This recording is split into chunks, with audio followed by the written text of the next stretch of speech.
We'll do it live. Fuck it. Do it live. I'll write it and we'll do it live. And thing sucks. I love that opening. It's pretty fun, isn't it? Welcome back.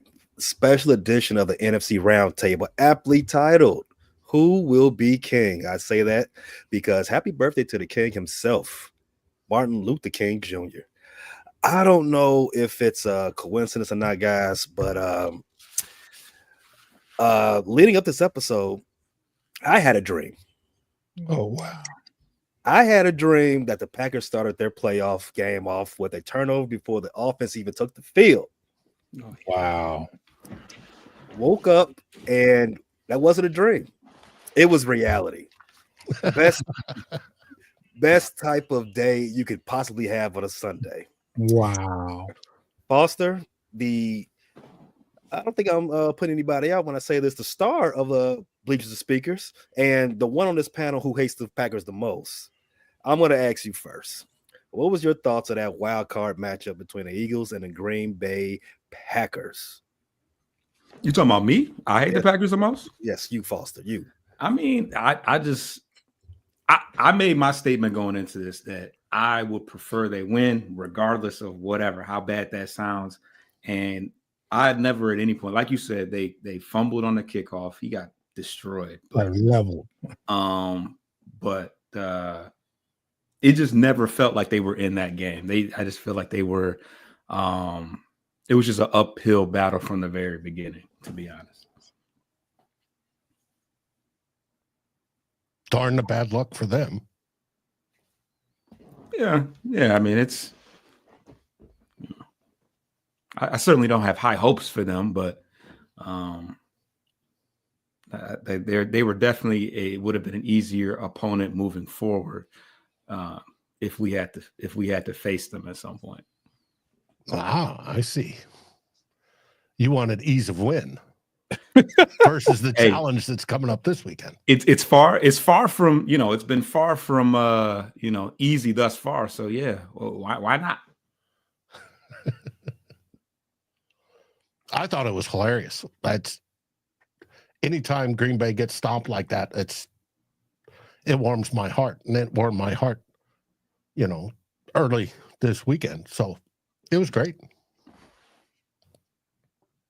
And to see Jordan Love, their professional quarterback, absolutely stink it up, it was wonderful.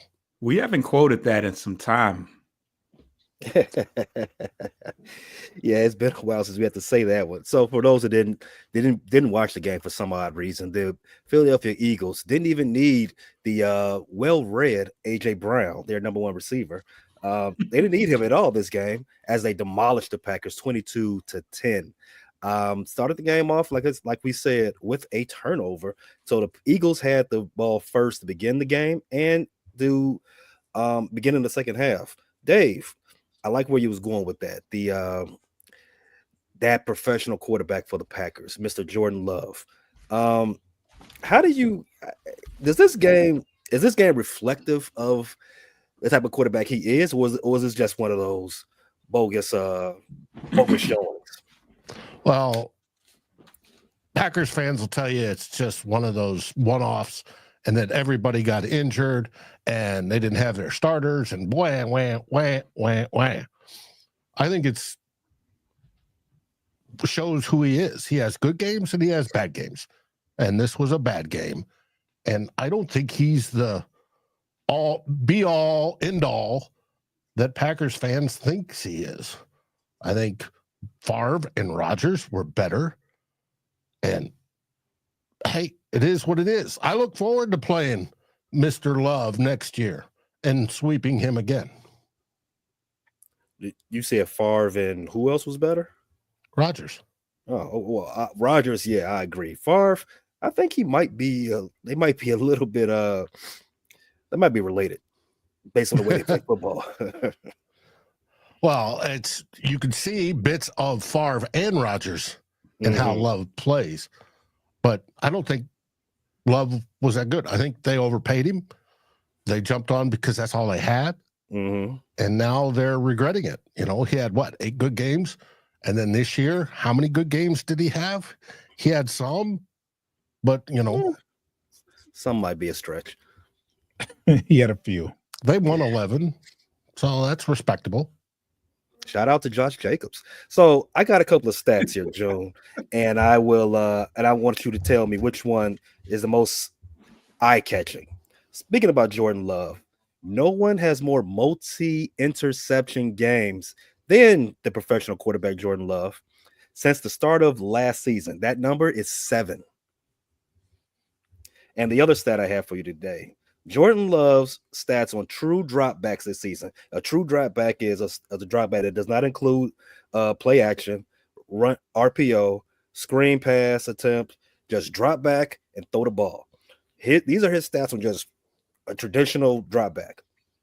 57% completion, 15 touchdowns, 15 interceptions, 7.5 yards per attempt for a 77.6 QB rating. Which one of those stats blows your mind the most? The 15 touchdowns and 15 interceptions. What was that line? It was 15 to 15, a 1-to-1 ratio. Yeah, that whole shebang there. That's a no-go. What was the QB rating? 76.7. Okay. Yeah, close enough. Dave, what about you? Which one of those did those stats like are those so we all thought Jordan Love is okay, right? But does Right. these stats are they surprising to you? You know, not surprising. They are what they are. He was the professional quarterback for Green Bay, but remember, it is hey, let him go. Let him do his thing. Yeah, they can go ahead and let him go. I don't think they'll be any different with him playing or with them not playing. Foster, I know it's hard for you to keep your disdain for the Packers in check, but I'm gonna ask you real quick, no bias, all bias aside. Do you think the Packers can take that next step with Jordan Love as their quarterback? Well, he's just getting his feet wet. I mean, I don't know how many starts he has altogether, but I mean, He has enough. Yeah, A couple seasons worth. Yeah, we had 2. Yeah, well, 2 full seasons, more or less, minus a couple missed games. But I mean, I'll say this: the statistics. I would love to know where you found those nice statistics because that's a very cool stat. But those are pretty glaring stats when you eliminate. I guess you said screens, RPOs, and whatever else it is. Play action. Yeah. I mean that puts it in perspective. I'll be curious to see how that compares across the line to other QBs. But I mean that jumps off the page for sure. He's accomplished some things. I'm not gonna act like he just has never done anything. I still don't downplay him going into Dallas and dismantling that team for what it's it's Dallas, so it is what it is. But I wouldn't eliminate that. I would not take that off the board as them getting to the next level. So those stats are courtesy of the 33rd team. They are very good. One of the last remaining reputable accounts on Twitter. Check them out. They do a lot of deep diving on stats. I'm gonna shout out one of the guys, one of my homies in the chat, on the live chat, Anthony Campanelli. In regards to Jordan Love, nope, that fool is soft. My boy Campo has always been a straight shooter. I love it. All right, so moving on to the other last tidbit for the Packers before we go too far, before we get to teams that we actually like. Wow. 2025 is 15 days in. The Packers are already 0-2. First team to be 0-2 in a calendar year. I love it for them. Hey. Calm down, Foster. That disdain is real palpable. Calm down. Wow. All right. Let's move on to the other game of the weekend from the division. The second team to be 0-2 in 2025. I see. I wasn't gonna say it, Dave. I was not gonna say it. The Minnesota Vikings, Dave. They played Monday Night Football. They closed out Super Wild Card Week. Do they still call it Super Wild Card Weekend? I don't know. They dropped the Super this year. Wow, just regular Wild Card Weekend. Wow, that's no fun. In any case, so the Vikings played the Rams. I'm sorry. Those Rams, the LA people dealing with a lot of stuff going on in LA County right now, Palisades fires and all the stuff. All our thoughts and wishes are with them. But there was a football game held in Glendale, Arizona. Dave, 27-9. Tell us how this happened. Oh, it's relatively simple. It all started back a week prior in Detroit when Dan Campbell and crew absolutely ripped the soul out of our ginger quarterback, and he never recovered. He went out there and absolutely stunk the joint up. Now, he wasn't the only one to blame. KOC had some questionable play calls during the game, and the defense, how they reacted, was also questionable, considering that the Rams emulated exactly to the T what Detroit did the week before. And it just stunk up the place. 3 weeks ago, prior to the Detroit game, the team was hoisting Sam Darnold on their shoulders and splashing water all over him and celebrating because he was a top 10 quarterback in just about every standard. Well, in the last 2 games, he started at top 10 and he fell almost out of the top 32 because of interceptions, of bad choices, of bad throws. His targeting in this last game, he was off on 10 of his throws. 10. He was off on his throws in Detroit. He was number 3, I think, in the league when it came to accuracy before that. And by off, I mean, if you take Pro Football Reference, they track it. If the receiver can reasonably catch the football, do what receivers need to do and catch the football, they're going to chalk it to the receiver, right? And if the receiver drops it, it's a drop. No, I'm talking about you got Jalen Naylor screaming across the middle, wide open, and you throw it 3 yards behind him. Makes no sense. His intermediate range stuff was garbage. His long stuff took too long to develop, and he was holding the ball way too long. There was one sack he took for minus 18 yards because he held the ball 7 seconds. I don't care what offensive line you have. They aren't blocking for 7 seconds. It doesn't work that way. You give them 2.5, get the ball out. 7 seconds. No. It was a complete and utter disaster, just like the Palisades fires. And it just highlighted a whole bunch of sore spots, if you want to call them that, or weak spots on the Vikings that going into the offseason we need to address if we hope to continue. But it changed the trajectory for Sam Darnold in particular.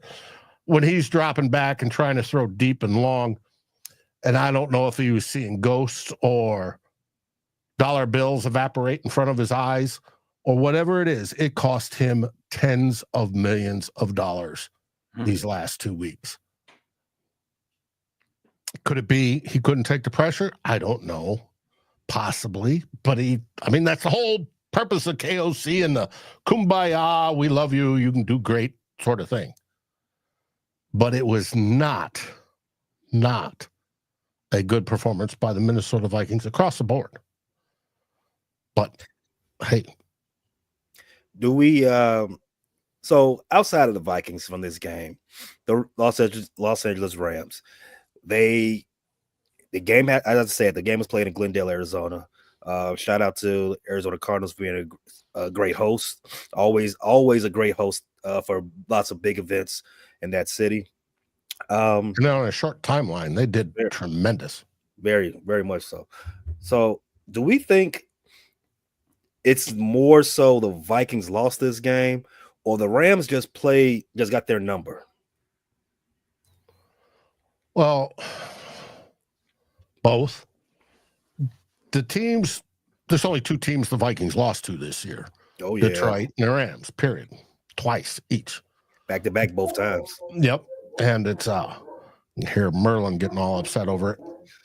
He's pissed. He was. It's but it was hold on.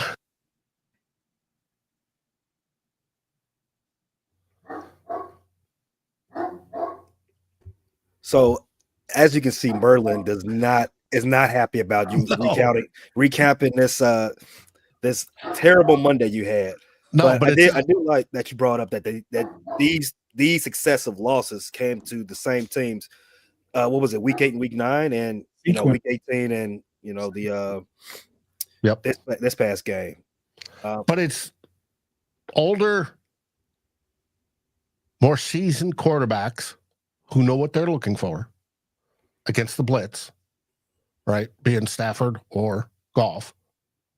And in the case of McVay, you had the mentor versus the mentee.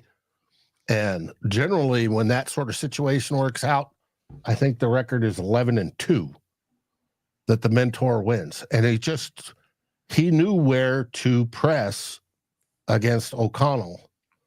And it worked. Dan Campbell and crew, Ben Johnson, Aaron Glenn, they schemed a marvelous game. And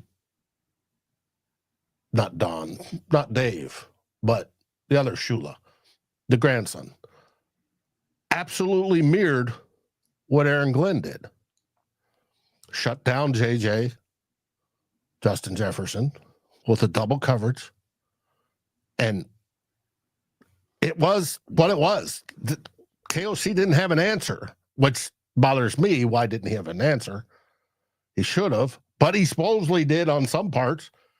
There's recordings of some insider recorded that on one of the last plays, or one of the plays that were going down for a drive, Kevin O'Connell over the headset tells Sam Darnold, look for Justin Jefferson.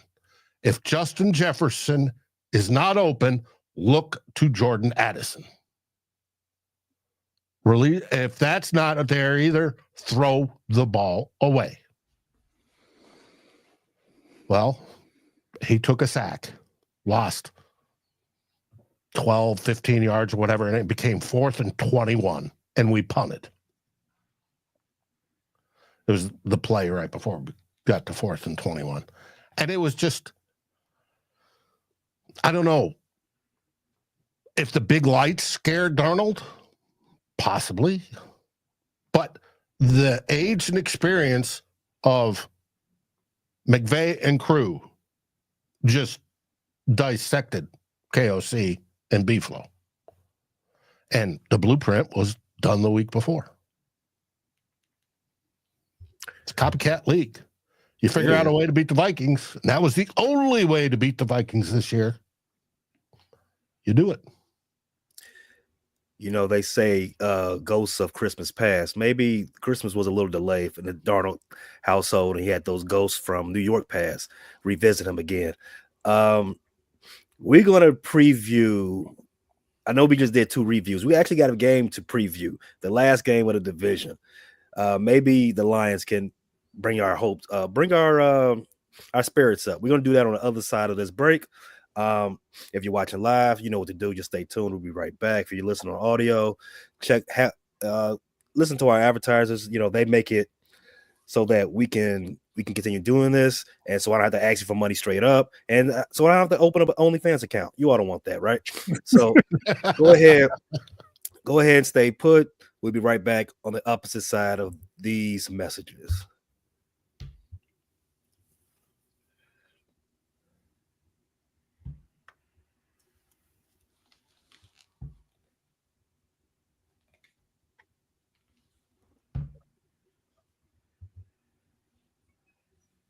I don't know if you can tell. I'm still pissed off from the game. I can tell, Dave. I can tell. It was very, 14 wins. And in fact, Kevin O'Connell, he's only Vikings coach with multiple 13-win seasons, right? But no playoff wins yet. No, he's 0 for 2. Yeah. And Minnesota holds the record for the amounts of times going to the playoffs and losing. 32 out of 64. That's no good. So, and I have some questions that when we get past this preview, we're gonna do a little off-season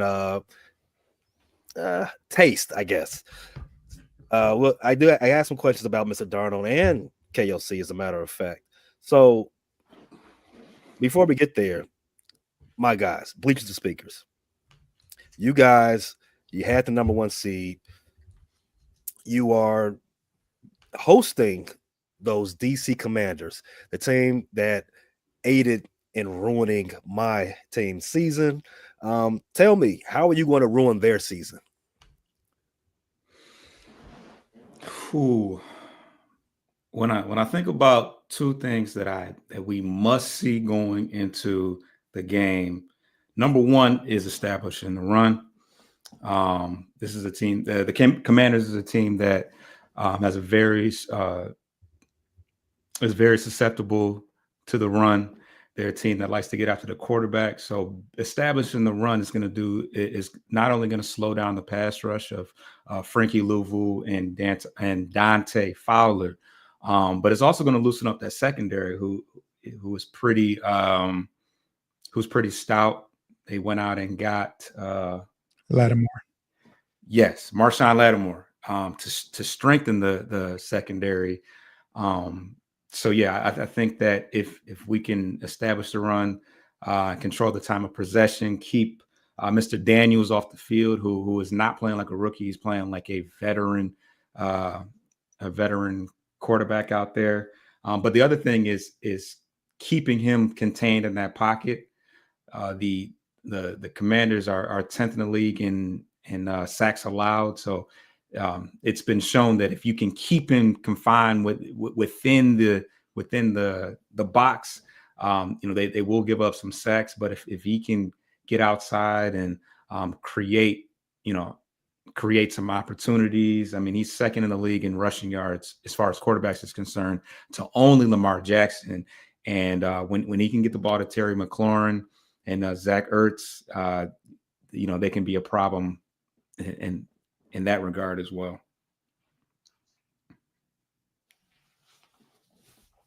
You're muted. I don't want to sound like I'm hating, but I've talked a lot about the Commanders, their offense, and their fantastic rookie quarterback a lot this season.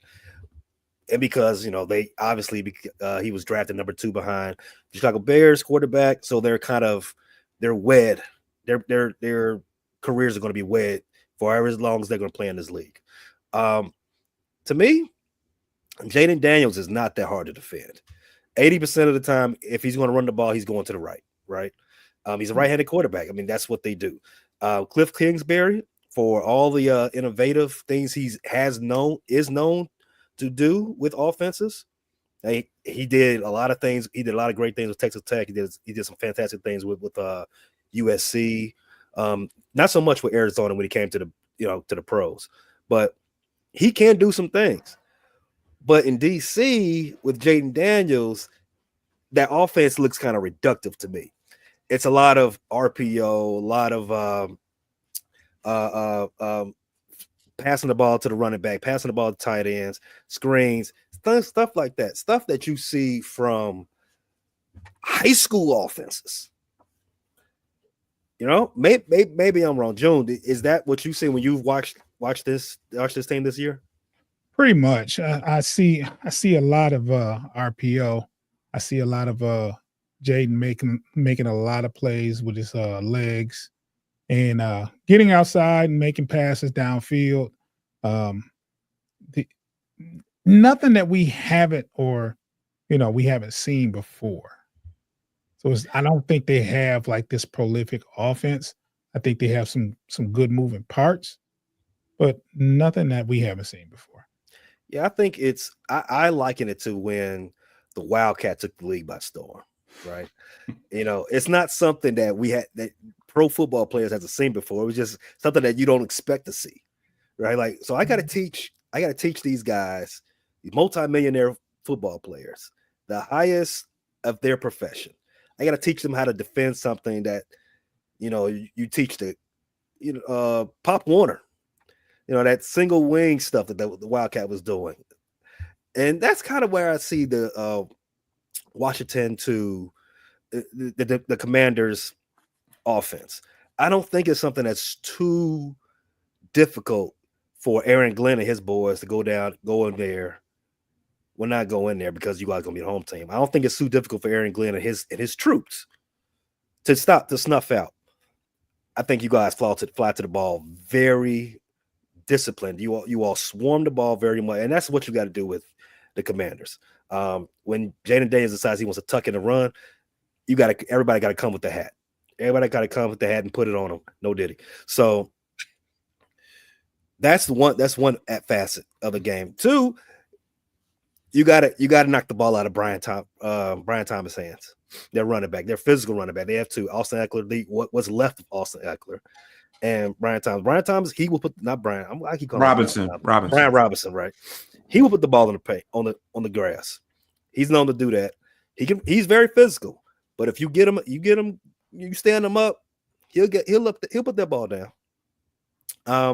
Foster, I'm gonna come right back to you. Is there any other keys to the game that you see that the Detroit Lions have to do to go ahead and return back to the championship round? Well, I did want to retort. I mean, I have no doubts that Aaron Glenn is going to have the team very prepared. It sounds like when you talk about RPOs and passing to the running back, it sounds like a kind of a simplistic philosophy in order, to get the young quarterback acclimated. But I will say that when you start talking about running quarterbacks and getting the ball, and getting the ball off to your running backs, that sounds like what destroyed the Lions against Buffalo. Josh Allen creating plays, getting outside with his legs, and their running backs did all the receiving. It really wasn't Amari Cooper and Keon Coleman and those other guys. It was their running backs that ran all over us. So that's why I'm cautious about what they bring to the table. But as far as other keys, I would say it's the same execution that won us a game against Minnesota, executing on third down, getting them off the field, and protecting the red zone. That's two things that the Commanders are top 10 in the league at. And it's the reason why their scoring, their overall scoring is so high, despite the fact that they don't have a super dynamic offense. Is they do make things happen in the red zone and on third down. So yeah, just making sure to execute on those in those instances, which is, with us being at home, it's beautiful because that Ford Field crowd is going to be louder than ever. So hopefully we can rattle the young quarterback. I mean, respect to Tampa Bay and what they got going on, but that energy is going to be unmatched. The entire downtown Detroit is going to be the energy is going to be unmatched with all that's going on right now. And with it, and with the return of David Montgomery, that should help you all in the red zone too, right? Yes. So I don't know to what I mean. It's all, but he's probable. If I was to put a status on his injury report, I don't know to what extent if they're going to just throw him right back out there and just see what he can provide. But I feel like we haven't missed a beat with Gibbs and company. So whatever Montgomery, even if it's just the presence and just him being suited up, in pads, I think that's going to be huge. I think they're going to attack with the run early and often to just set up what we do best, which is play action and just asserting our physicality in that regard. Dave and June, let's go ahead and call this game. So as of right now, they have the Detroit Lions as a 9.5-point favorite. Over under points in this game, they're looking at 55.5. Dave, Lions. how do you see you see how the Lions winning? But do you have the Lions winning by 10? Yeah, they're going to stomp them. Yeah, I agree, Dave. That you get the running Montgomery back, and it's no, and the defense no, it's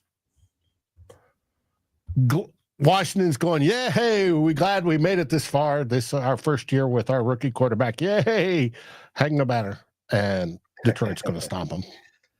The way I look at things, especially football, even a lot in baseball too, I look at point differential.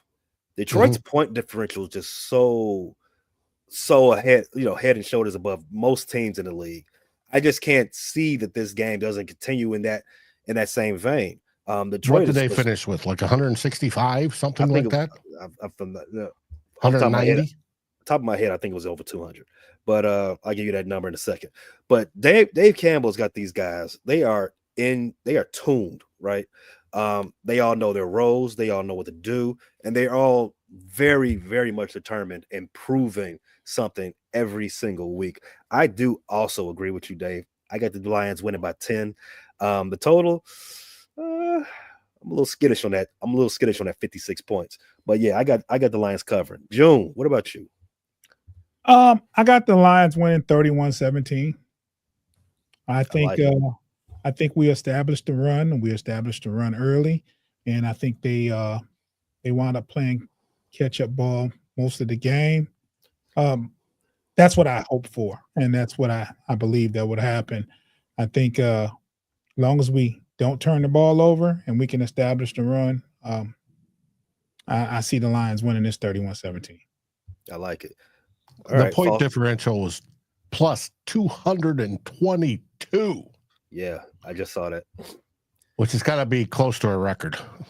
That's unbelievable. They're my runaway pick to represent the NFC. That right there tells you that they're head and shoulders better than everybody else. And if they do end up seeing the Eagles next week, because I am picking the Lions to win this week. If they do end up seeing the Eagles next week, AJ got to put that book down. He got to put that book down. He got to have to come out there catching passes. Let's concentrate on the Redskins. It's one game at a time, man. Well, we can't concentrate on them because they don't exist anymore. I mean the Commanders. Sorry. Also, other things that don't exist. The 2025 playoff game in the divisional round for the Vikings and the Bears. We don't have a Packers representative here, so we can't talk about offseason moves for them. I think I speak for everybody else on this panel that their offseason move needs to be getting a better quarterback. But that's Dave. You said some things. I'm gonna just speak for the Bears real fast before I come back to the Vikings. Well, I was going to ask you, how's the coaching search come on? I get like every 15 minutes over Twitter, I get Bears just completed an interview for such and such guy. And I'm like, who's this? And that is our Bears wrap up for the offseason. The Bears are in day 12 of coaching interviews. They're circling as they said, they're going to cast a wide net. And I don't have any problem with that personally. Well, how wide? They said they're going to interview everybody. They're interviewing Marcus Freeman from Notre Dame. They're interviewing 19 Mike McCarthy. So far. That's good. Under consideration. That's good because the last time completed 9 interviews. Last time they had to do this, Dave, they didn't interview enough people. They went and did some. Hey, I know a guy who could handle this. Don't worry about it. I got a guy. No. Talk to everybody because who you know ain't good enough. I like this approach. I don't think there's necessarily a reason to rush. Obviously, the guy I had number one on my board, Mike Vrabel. He's already been hired. I think we all saw the writing on the wall that he was a match made in heaven for New England. So I'm not going to throw a pity party for that. I think everyone around the league and most observers understood that that's where he was going, regardless. Unless you was going to outbid New England, you weren't going to get him. And you definitely shouldn't do that before you had an opportunity to talk to Ben Johnson, Aaron Glenn, and some others, right? So it is what it is. So in my opinion, the Bears are doing exactly what they should be doing, talking to everybody, try to get a feel for what's the best course of action, who can lead, who can get this locker room back in tip-top shape, who has the best plan for developing Caleb Williams, and who has the best vision to get this team back into the playoffs, like the other three teams in this division. Dave, for your team and their offseason, I know your offseason is only 48 hours old, but you said two things that piqued my curiosity. Kevin O'Connell. So I think this little bit of news from Jay Glazer, and Jay Glazer don't miss, right? Jay Glazer don't miss. If he has a report, you better pay attention. In week 18, he said that a lot of teams are interested in trading for Kevin O'Connell. I heard that, and I was like, why would he say this unless there was actual smoke that the I was about to say Wilson. I don't even know if they still own the team. Yeah, they do. Okay. I don't know. Why would Jay Glazer say this unless they was actually listening to some of these offers? Would you be interested in taking some draft capital for Kevin O'Connell? That's an interesting question. On Tua Bloggers, I did the history of head coach trades. I have to look at my notes to see exactly how many there were. We all know the last one was Chucky for the Tampa Bay Buccaneers and Oakland Raiders, and he won. He won, obviously, the Super Bowl for him. But there's a whole number. The first one that was Don Shula, and it wasn't a trade per se, as it was the NFL slapped tampering charges on the Dolphins, and they had to give picks to the Colts at the time. But there's been a whole history of it, and I want to say it was 7 coaches traded. And of the 7, is it that much? Maybe more, because I think 5 of them made it to the Super Bowl with their new teams. And only one team that traded their coach had the next guy make it to the Super Bowl but not win. And that was Oakland with Chucky. They made it the next year. He built that Super Bowl team, and obviously where he came to Tampa, they had already had built one, and he pushed it over the top. But it is for Glazer to report it, he has to have firsthand knowledge of at least one team calling and asking the question. Where he gets that knowledge from, it could be from Kevin O'Connell's people, right? His agent. It could be from the Wolves and the Vikings saying, hey, we got a call already on it.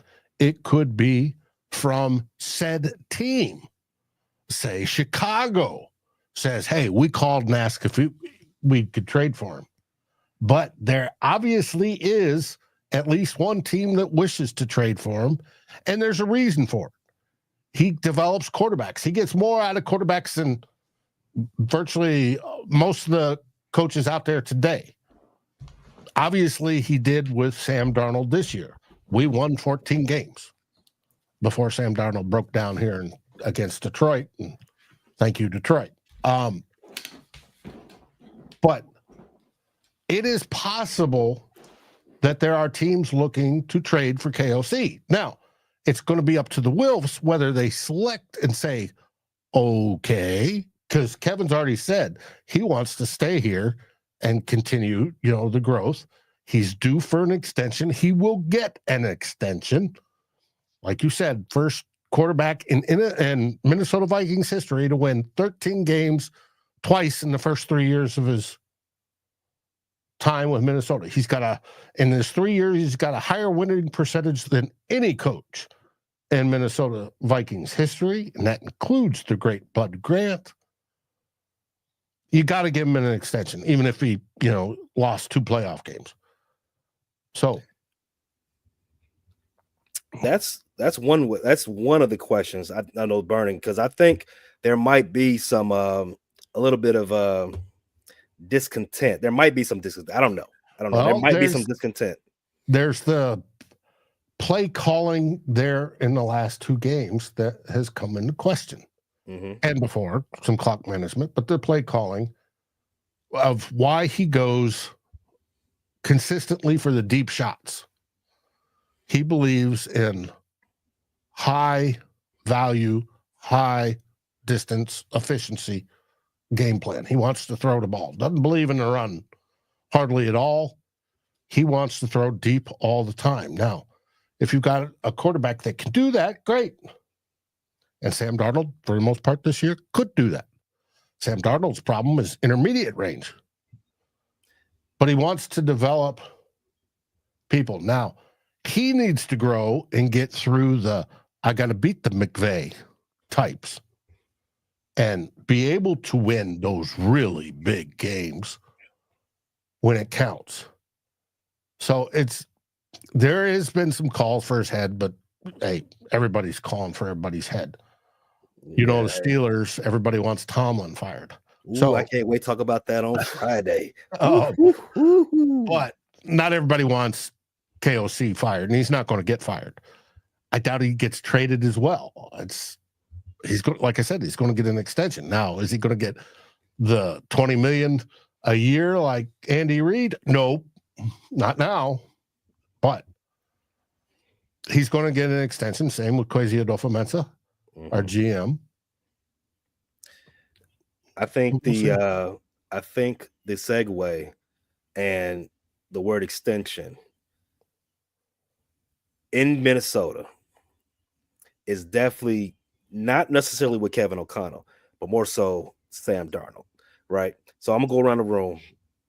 Sam Darnold, Dave, you said it earlier. He cost himself some money with these last 2 performances in Week 18 in the wild card round. They should have still called it Super Wild Card, but anyway.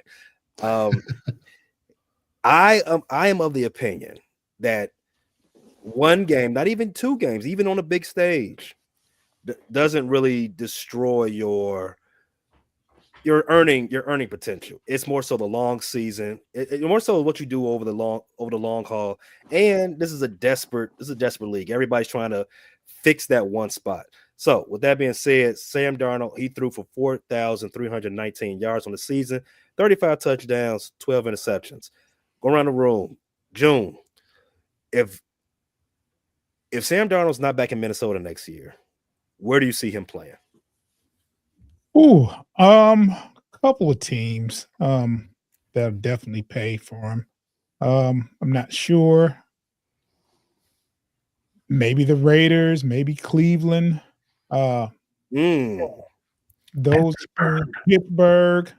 Those are teams. Those are teams that are in the market for a quarterback. The difference is the Raiders and Cleveland, they have high draft picks. They may look to the draft. So I think Pittsburgh is one of those destinations that he could very well wind up in. But yeah, I mean, if he doesn't stay in Minnesota, there will be he will spark a lot of interest from teams. But Foster, what about you? If he's not back in Minnesota this year, and Dave did say he called himself some money, so there could be a pathway to him coming back, and he fights with JJ McCarthy and Danny Dimes for QB1 in the training camp. But where do you see him? Where's a good destination for him? Well, he's not going to go back to the Jets because they got some stuff going. I mean, I would assume you're not going back to New York. I don't know about that. You think he would? Okay. So the Raiders was the first thing that I thought of. New Orleans was another team, but I think Derek Carr is still on. They're still on the hook for Derek Carr for a while. I don't know. But what the Giants got going on? A whole lot of nothing. I don't know. They brought back Dayball. I don't know. I have maybe no idea what they're not doing. the Jets, but maybe the same state. Are they still in the same stadium? Yes. We're still in the Meadowlands. Maybe back to the Meadowlands in the form of the G-Man. I like that. I like that idea. The reason why I don't think Pittsburgh is in play for him because one, he's going to cost a penny, and two, Aaron Rodgers. That's what they're going to get. Mark my words. Why? Mark, because that's exactly what Pittsburgh does. They like those old quarterbacks that they're like, yeah, this will help us get over the hump. Aaron Rodgers. Why? Mark my words. My words. They've been pretty solid with quarterbacks outside. I mean, they went from psych. You talking about after Roethlisberger? After Ben. The last 3 years with Ben Roethlisberger were trash, but okay. They should have showed him the door a long time, way before he was actually left. But Dave, all right. So you laid the groundwork, and I just found my notes. It's 8 head coaches that have been traded in history, starting with Don Shula, Bill Parcells, Mike Holmgren, Bill Belichick, John Gruden, Herm Edwards, Bruce Arians, and Sean Payton being the last one. Oh yeah, I forgot about that. And 5 of those of the 8, Don Shula, Holmgren, Belichick, Gruden, Arians, won Super Bowls. Super Bowls. The team that they say watch out for if Kevin O'Connell does get on the trade market, the Jets. Maybe he takes Darnold with him. Possibly. Dave? That would be insane. Now I'm worried about a brain drain for assistant coaches going off everywhere this year, but we'll see. And I know the boys here do as well with theirs as soon as their season's over. Hopefully it's in February. So Dave, I know you're probably leaning to that area of, Darnold was cool for this season. Great bridge quarterback. Now he has to go about his business, go on somewhere else. Where is that somewhere else? Where is that greener pasture? I'm here in Pittsburgh, but anywhere he wants to, as long as it's out of Minnesota. Overstated. Yeah, and I shouldn't be so mean. If he came back and was back up, that's fine for the right price. But even with the 2 bad games, he's still going to get paid. He's just not going to be paid $52 or $3 million that Sports Track had him at per year. He may now be in that $35 million range. He did win 14 games. So where do I see him going? Possibly Vegas, maybe. Well, there is a supply and demand problem that's going to cause him to make some money because there's 1, maybe 2 quarterbacks coming out of the draft that might be able to play, first game of the season next year as a rookie. Other than that, there's not. But there's about 8 or 12 teams that want a quarterback. And so he's going to be on the top of the free agent list unless we tag him. And, a couple of weeks ago, we were going to tag him. I think that decision was already made. Now it's off the table. No. I don't think they're going to make it. I consider the last 2 games that he had, which he struggled in, to be extensions. Even though the Lions game wasn't a playoff game, I feel like it's an extension of the playoffs. Outside of treated it as a playoff game. Right. It was to win the division.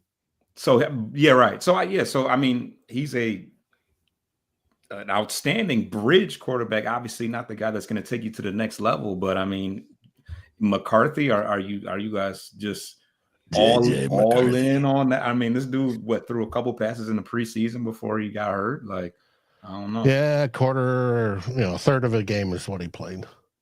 But and there's questions around JJ. I'm all for JJ McCarthy. He's got the it factor. That's what I want in a quarterback, the it factor. He's got that leadership. That is it. That is the most valuable attribute you can find on Madden. That it factor. But it's the leadership deal. It's the gathering to him. Now, I don't know if you saw, it's been buzzing around Twitter. They showed a sideline shot of him. He looks like he's a $175 now, dripping wet. And the one thing he had coming out of college is they wanted him to get up to about 225 because he was just 202, 205-ish. And they wanted to get him up to 225. He looks like he's a $175 right now. And part of that is because of the meniscus surgery and then the treatment thereof. They want to, lessen the strain on the meniscus by lowering weight. Well, he's got to put all that stuff back on real quick. Now, yes, he has not thrown passes this year other than that one preseason game, but he has been. We have a quarterbacks coach, Ordinsky, something like that, and he's being called up to be an OC somewhere, interviewed. That has been working with him daily. KOC works with him weekly. They do the virtual reps where they put a camera on Darnold's helmet and then he goes through and sees everything. So he's doing everything that he's supposed to be doing other than actually physically throwing the football out on the field. He's going to be ready for OTAs and we're going to see. I think he's our starter next year. Or at least they bring in somebody as a bridge, whether it be Danny Dimes or Sam Darnold again, or somebody else, Garoppolo, whomever, right? Whoever's next in the KOC quarterback reclamation school. And put him up and then say, hey, you guys, you got to compete and you beat them out. But eventually it's J.J. McCarthy's team. So along with that, and all the other offseason fallout that's going on with the Minnesota Vikings, Dave, I'm sure you're going to cover that, back and forth into a T. But where, I know you got a show tonight. So where can people find this show and where can they get all this Minnesota Vikings next step forward? You can find us on Vikings First and Skol, both on YouTube, across your favorite podcast aggregator. You can find us on Facebook and over at our partners, Fans First Sports Network, where we do some writing as well. And you're going to get to break it all down. Like I said, we have a show tonight. We have the Real Forno Show. And we're still in the pissed off, dissecting, doing the bleeding thing over what happened on Monday night. And we're going to be breaking down all the faults, sort of a pie chart of blame, a grand one tonight on tonight's The Real Forno Show. Who gets most of the blame? Sam Darnold, KOC, Brian Flores, to name just but a few that all go into that. Joan and B. Foster, you guys got some previews coming up. I know you all got to do a show with the you're doing a cross show with the Commanders. I forget the name of that. Program is also FFSN. What's the name of that show? Washington Football Weekly. Washington Football Weekly. You all will be there tomorrow, right? Tonight at 9 o'clock. Tonight at 9 o'clock. Yeah. I'm sure that's not your only preview. I know you all do a preview show right before the game and you do a post-game show right after the game. So all my Detroit versus everybody people, make sure you follow these guys. Where can they do that at? Well, it won't be right before the game. It'll be around 10 or 11-ish Saturday morning. You can find us Bleachers and Speakers on YouTube and with the podcast audio aggregators. Just follow us, Bleachers and Speakers FFSN. Make sure you hit that notification bell so when we drop content, you'll get an alert and download those episodes for us. Awesome. So if you've been watching this long, you obviously know, frustrated Chicago sports fans, we have my co-hosts are backstage yelling at me right now. We got to get going. We're going to do a top 5 coaching candidates for the Chicago Bears. We're going to do pros and cons, breaking down which ones we like and the benefits and the not so good stuff that comes with that. That would be dropping of tomorrow. The 19 or of the 19 plus who you want. Top 5 of the night of the 50 that we're going to interview. Okay. So that will be dropping tomorrow on YouTube and everywhere you get your podcasts. That's iHeartRadio, Amazon Music, Apple Podcasts, Spotify, and everywhere else. Gentlemen, what do we say on our way out? As always, Skull Vikings. What